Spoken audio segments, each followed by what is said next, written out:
Thank you very much, Daniel, and thank you, Assistant Secretary Orr. Our next panel I'm honored to introduce is going to be on energy and industrial policy. Senator Todd Young of the state of Indiana will be joined by Julius Krein, editor of American Affairs, to discuss these important topics and what they mean for our current energy system. I would encourage everyone to read Senator Todd Young's most recent article in American Affairs on shipbuilding. I'm sure that they will get into those topics and how they relate to energy. Please welcome Senator Young and Julius Krein to the stage. Thank you very much. You mentioned that Senator Young, very important to me, is an American Affairs contributor with an essay, I would say the definitive essay really, on shipbuilding in our spring 2026 issue, the previous issue. And he is the third senator to have contributed to American Affairs. Of the other two, one is Secretary of State and one is Vice President. So very high editorial standards. But anyway, this is an energy conference, so I'm going to get back to energy, but would like to just start. You have been, on the industrial side, you have been a leader, CHIPS Act, SHIPS Act. Tell us about, why restoring these sectors is so important, and where are we today? Well, thank you. Thank you to American Affairs. Thank you for having me. It's really a privilege. And just to dive right in, I think what we've discovered over the years is that, of course, we all believe in the power of markets, their efficiency, their ability to allocate resources, their consistency with flourishment of the human condition and freedom, opportunity, etc. But we've also realized that there are circumstances in which markets need to be augmented by thoughtful leadership, by judgment, as it relates to our government, in furtherance of economic security and national security. You cannot just go to allow the market to work without any additional guidance in certain strategic sectors. Because if you do that, there's a possibility, I would say almost a certainty, that you will lose a portion of your industrial base, which is essential to defend your way of life. We unfortunately lost an entire industry, the semiconductor manufacturing industry over the years, and we've done much of the same with our commercial shipbuilding industry. So really premised on the same sort of economic philosophy and observations that informed the CHIPS Act, we're now involved in a bipartisan initiative working actively with the White House to reconstitute our commercial shipbuilding industry.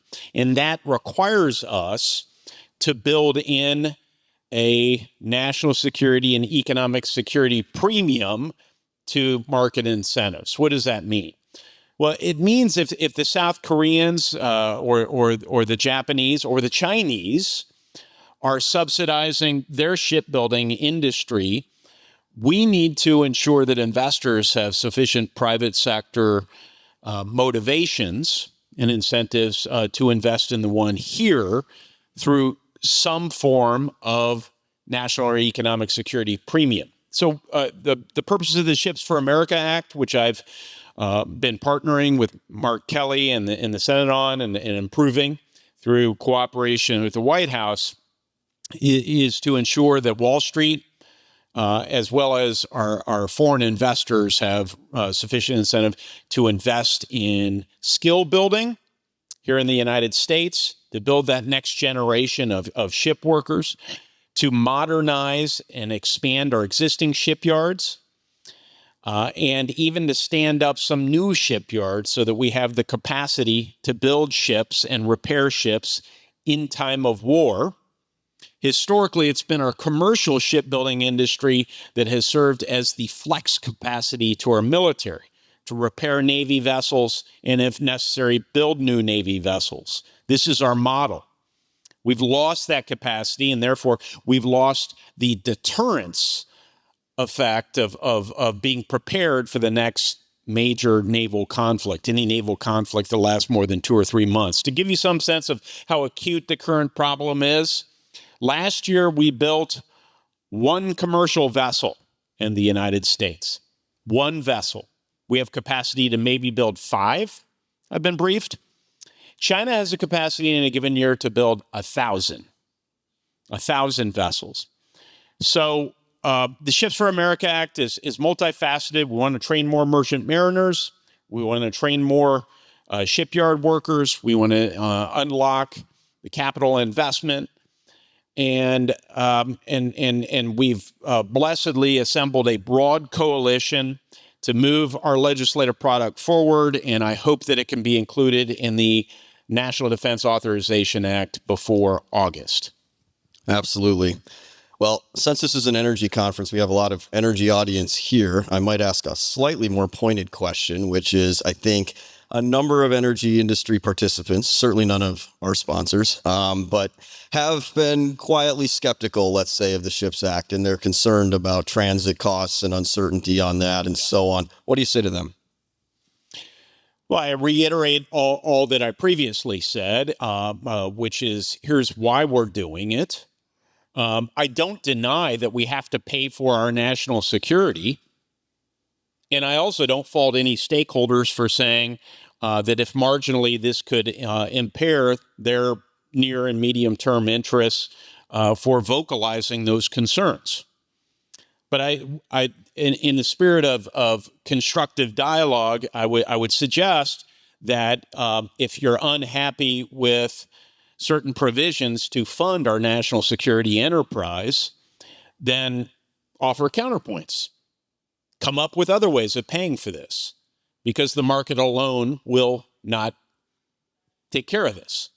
By definition, this is a public good, national security and economic security that we are trying to advance. I would note the energy industry is doing quite well in the midst of war with an elevated price of oil and gas.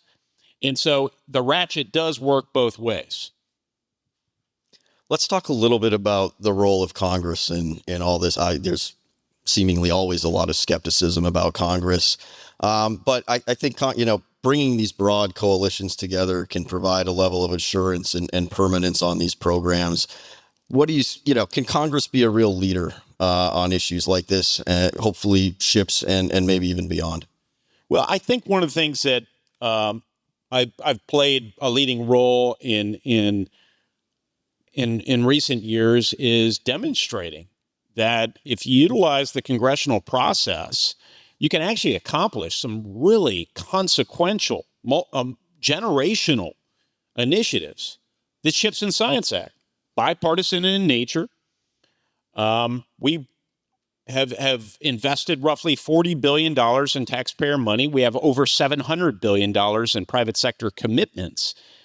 We have all 5 leading-edge semiconductor manufacturers now with a presence on our shore, the most any other country can claim. So in terms of an economic security play, we've not only demonstrated the legislative playbook about how you can reshore an industry, we've demonstrated that Congress can work and accomplish really big things. And so, yes, we can do it. And shipbuilding, because it's an accessible sort of platform we're talking about, people understand chips. They may have less understanding of the importance of microelectronics. I really see an opportunity here, and it's not lost on anyone, whether you live in Texas or Indiana or some other state, how many jobs could be associated with reconstituting the shipbuilding industry. Absolutely. It's a whole ecosystem. As one would expect of an American Affairs contributor, you've been ahead of your time on a lot of these issues. I'm curious, have you noticed a change in your colleagues' attitudes? I mean, 10 years ago, talking that we need to reshore critical industries got you a lot of funny looks. Are people... Me personally, yeah, I would say, right? I've noticed a complete change. It's common in a hockey match to skate to where the puck is, right? But Gretzky was, of course, the very best because he skated to where he thought it was going to be. So I'm no Gretzky on anything in my life. I aspire to be. But I think there is now an effort by all of us to try and identify what's the new emerging technology or the new area of industry that might be a vulnerability. What is the supply chain choke point that needs to be patched? And that's where recent history has demonstrated government does have a role to bring transparency to that, to try and ensure that the private sector responds. And if they don't, then in extremis, the government's going to have to be involved. And so that intellectual exercise is fairly new to most members of Congress, and it can go overboard. So we need to put some parameters around it and discipline. But it's quite comfortable discussing economic security these days. People don't question whether it's a real thing anymore. It's good to hear. Well, I'd be remiss if we didn't ask some energy-specific questions. But, China can build a lot of ships. China can also build a lot of energy, and we struggle with that. Do we need a Turbines Act? Or, you'll have to come up with an acronym that rhymes with hips. But anyway. No, I don't believe that we do. I suppose if presented the right facts and arguments, I could be persuaded otherwise. But I think our sort of involvement in these strategic industries got to be very careful. We don't want to be subsidizing things that aren't really, really needed for purposes of economic or national security. We know we need more energy, but I don't think it's going to require a lot of subsidies. Instead, it's going to be kind of a supply side response, which as a Republican is quite comfortable for me. So what does that mean? Of course, means permitting reform. It means a faster interconnect. It means when you have dispatchable power, let's put that first in the queue, as I've proposed. So just some sensible deregulation or re-regulation will take care of most of our work. If you want to enable a golden age of artificial intelligence, then you also need the upstream energy inputs. You need to be permitting more power plants. You, of course, need to always be investing in the next generation of research, some of that fundamental research, but so much of it applied that industry can handle. And we need the other inputs of an AI economy. And energy is the one that strikes me as most obvious. And the administration gets this. They've been moving forward, but Congress really needs to act. I do think the president could help encourage Congress to prioritize this before year's end.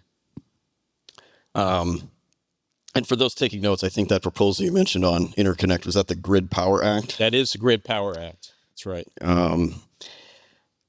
So you literally have a lot of. This is the American Affairs Conference. We carefully catalog all interconnect related bills.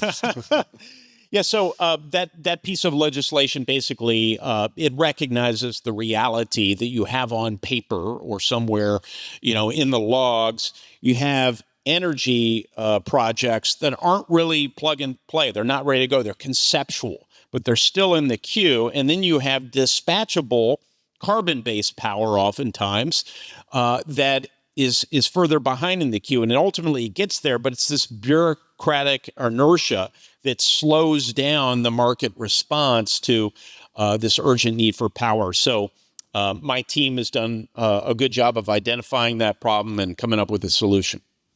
Yeah, whether you approach it from the energy side or the industrial side, often run into what seems like a chicken and egg issue where to build more industry, we need more energy. But to get more energy, we oftentimes need more industry, transformers, reconductoring, grid supply chain, nuclear reactor supply chain components, and so on. How do we see a path through that? Well, we literally need to do something that was not common practice. Back to your earlier questions about are we now seeing a change in the way people are thinking about these problems, and we're having to catalog all the various inputs into incredibly complicated pieces of technology and make sure that our supply chains have the way I would characterize it as sufficient redundancies. So we want to de-risk out of areas that we can't rely on, and then we want to establish more sourcing agreements with other countries. And then there's some things that you have to have access to, just in case capacity here in the United States. So we need to do that input after input, and there are a lot of new software, AI algorithms that help us automate this whole process. So it's actually not as challenging as we once thought it was. Well, thank you very much, Senator Young, for your time here and for your extraordinary leadership on these issues. Thanks so much. Thanks for having me. Thanks for American Affairs.